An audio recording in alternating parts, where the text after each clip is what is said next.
Hello out there. Well, harvest season is upon us, so I went up the way and got a few cobs of corn just to try out all this equipment. This grinder is new to the collection. It came from an auction of the late Al McClellan, one of the last fellows in this area, maybe even the last, from the real days of steam traction engines running threshers and so on. This is a Goold Shapley Muir Brantford grain grinder. They were general feed mills. You could grind just about anything. They have two cast iron plates inside, normally called a burr mill. This piece here shakes, and normally you'd have a hopper on the top. This one's missing, but I had this old dairy filter, dairy funnel.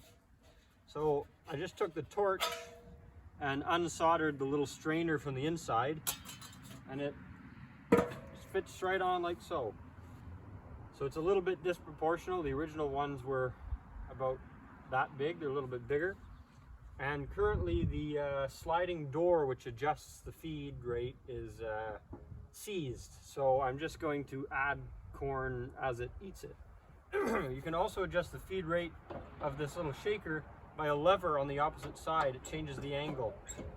So the more angled it is, the faster it's going to run down. It's a little bit rusty, so I'm not sure how well the corn's going to track down it, but we'll see. On this side, there's this little lever. This is what engages the plates, if you will. There's like a cam, and as you move it, the plate on this side, the outer plate, is pushed in, and it's disengaged like that. You can set how coarse or fine you want the grit based on how close they are, which is set by this little wheel here, and then there's a lever which is just a jam nut so it stays in place. That's about all there is to it. I had to replace this leather belt. The other one exploded when I was playing with it. And you can also, based on the speed, I guess, of the engine that you'd be driving it with, change the distance in this little eccentric setup. And when I first tried it with this tractor, so even at idle, the tractor runs it quite quickly. And I first tried it, this eccentric was at its limit, and the table was just going crazy. So I set it in quite a bit and tried it, and it seems to be a lot running much more happily right now. If you ever have a jam or something, it's very easy to take the front of this thing apart. All you do is twist. So there's the outer plate. A little bit of snow got in, might as well get that out of there. This whole thing, when I got it, was jam-packed with oat hulls. So I don't know if someone was trying to grind them up or if a critter was just depositing them in there, but I had to take those all out, and it had sat outside for a week and got some damp in it, and it all frozen and caked up. This screw here draws the grain that goes in the hopper into the plates, and then as it gets ground, it goes out and out the little chute here. So all I have to say, really, there's a simple corn sheller right there, and I have, what's that, 12 cobs, a dozen cobs. So let's try everything out.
Well, that was pretty entertaining. And for a maiden voyage, I can't complain. Those 12 cobs became about a pail of grit. So that's going right to the chickens. I suppose this could be sifted. I played with the plates between the beginning and the end. So at the beginning, I don't think they were quite aligned because I had taken them apart. And they started to kind of get less noisy as time went on. So I tightened them up, and that gave the much finer grit that was coming out near the end compared to the beginning. So nothing, I can't see anything that's gone south. We really didn't run it for that long, but none of the bearings have any heat in them, so that's good. And adjusting the pitman arm shook that at a proper rate, so I'm very happy that the tractor at idle can run it.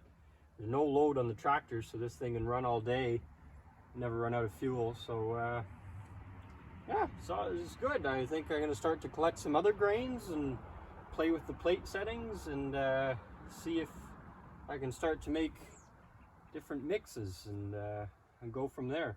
So till then, have a good one.